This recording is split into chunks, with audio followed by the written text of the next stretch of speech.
Good morning. It's fantastic to be here. It's taken us 12 years to get here.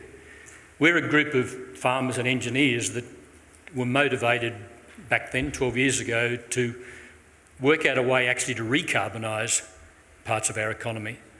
We've just heard from Louise that agriculture could do with a lot of recarbonisation, and actually we found many other areas where we can turn biomass into a form of carbon that will be very useful and replace fossil fuels. So this is me telling you the year 12 story. We've got the first commercial demonstration plant running outside a glasshouse in South Australia. And so this is to give you an update on this. And I think there's a lot of hope. And you opened this story very well for us this morning. So this is a herb growing glasshouse outside Mount Gambier in South Australia, 1 hectare. They grow basil and oregano and herbs like this that we get through Coles and Woolworths. And when Andrew Hutchin first introduced RainbowBeeEater to Holofresh, is the name of the company, they were burning waste fuel oil, to heat the glasshouse in wintertime.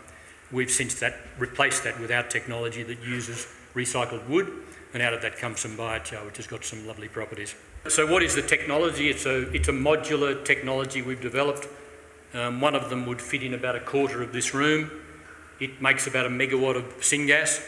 Syngas is a mixture of hydrogen and methane and some other gases that you can use to replace natural gas or LPG. It's about a quarter of the strength of natural gas or LPG. And the carbon capture and storage, people have been wanting to do carbon capture and storage. Well, biochar is a fantastic way to do that because there's charcoal in nature that's been sitting in the ground for thousands of years that nature created through lightning strikes and so on. It decomposes very, very slowly. We need to keep in mind that we are carbon. 20% of us is carbon. Everything, all the green things out there are 30, 40, 50% carbon. So the idea of decarbonising, we will need to be a bit careful about how much we try and decarbonise. This technology uses low-value biomass residues, so it doesn't need to have high-value wood chips. It can use wheat straw or rice husks or forestry residues, many of the things that are burnt or landfilled today. It's been developed in Australia. It's an Australian-made, Australian invention. This first unit was made in Dandenong. It is job-rich in that the unit itself doesn't require supervision. It's automated. It's totally automated. But of course, because it's pulling biomass residues from a region and putting biochar back out into that region for some of the uses that I'll talk about, it is job rich. And we have started the international patent process. This is the glasshouse at Tantanoola, a little town outside Mount Gambier. And the technology, the Eco 2 technology, sits in the little shed on the right. Their requirement was a bit under 1 megawatt of hot water during wintertime, so now is their maximum heat demand, and they use a little bit of electricity. So we're currently supplying that heat demand with wood. I'll show you the process, and in summertime we'll turn on the generator. We've got a generator there too that will make electricity out of the syngas. And we're also hopeful of putting the exhaust from the boiler that supplies the hot water, putting that exhaust into the glasshouse as a rich source of CO2. Plants actually love the CO2, it increases their yield. And a rough carbon balance here, so this whole conference is about reducing greenhouse gas emissions. This is rough, but every year Holofresh will get their energy from a renewable resource and they'll pull down another 2 years worth of their history in the biochar. That actually feels quite motivating when you say that to people. It's not only carbon neutral, you're paying back the past. This is the way of moving the wood into the system. We use moving floor trailers. The second company that's involved in this is a big composting company called Biogrow. And that wood's actually recycled wood from Melbourne. It actually travels 500 kilometres. It's back freighted in trucks that are running every day to Melbourne to cart some of their composted products there.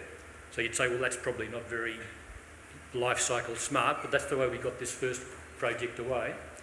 And they take the biochar as payment.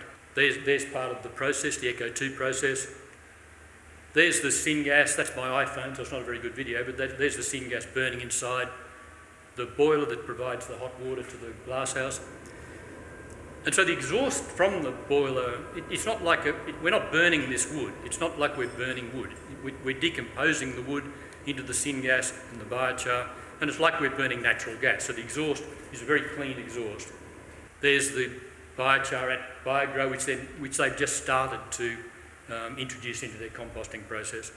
Biochar, most people don't know about biochar. It's charcoal that's made from biological material, and there are many markets developing. When I first started, when I got involved in this, we thought most of it would go into agriculture. I wonder about that. No, I think a lot of it will go into asphalt. Australia imports about 1 million tonnes a year of bitumen. It's all fossil fuel derived at $1,200 a tonne or something like that. We could replace 20 or 30% of that with biochar and actually improve the road properties. And that's not just a laboratory scale assertion now. There's actually one of the New South Wales asphalt companies that's starting to do road trials on that basis, and we're supplying the biochar.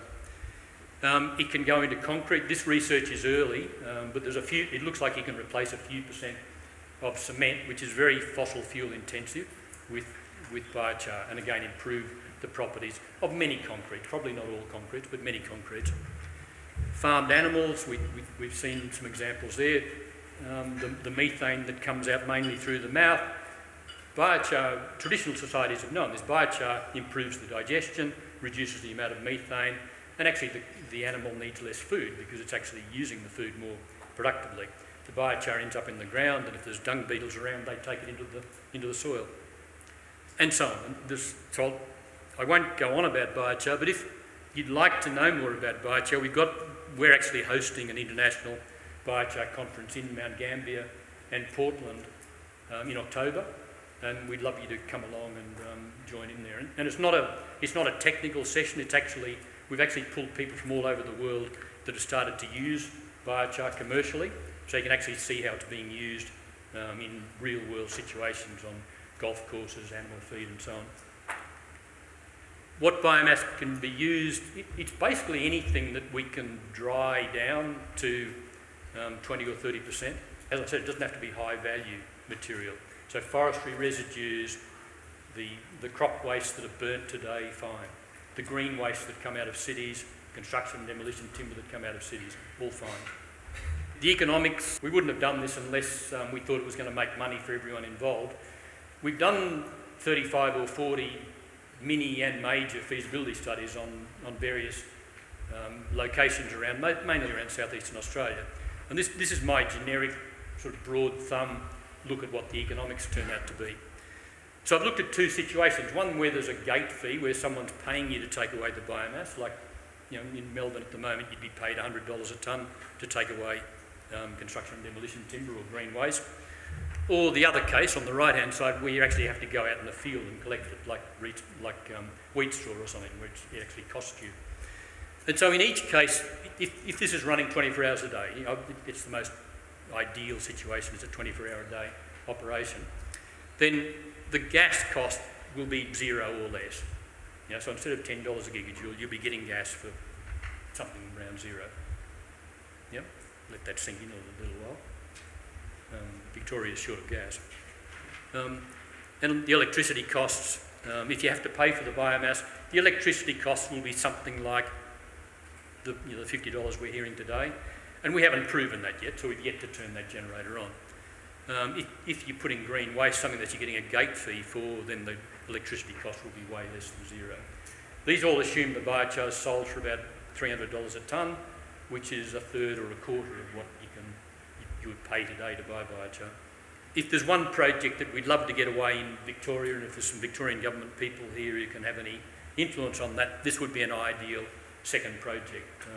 There's 6 public buildings and a swimming pool there that we would supply all of the heat that's currently supplied by natural gas and electricity that comes off the grid with local forestry residues. Grampians, your 3.6 million tonnes of greenhouse gas emissions, you could offset all of that with the biomass, all of it, with the biomass that exists in this region.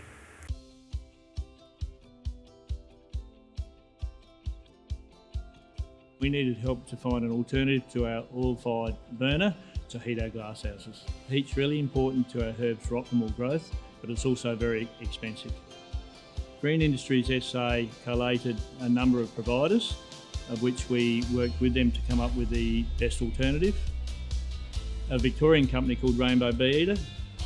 This company was looking for an established business to utilise their Eco2 technology to produce baseload, low-cost, renewable energy from organic crop or timber residue. The RainbowBeeEater technology uses a process called pyrolysis, and pyrolysis has an output or secondary output called biochar.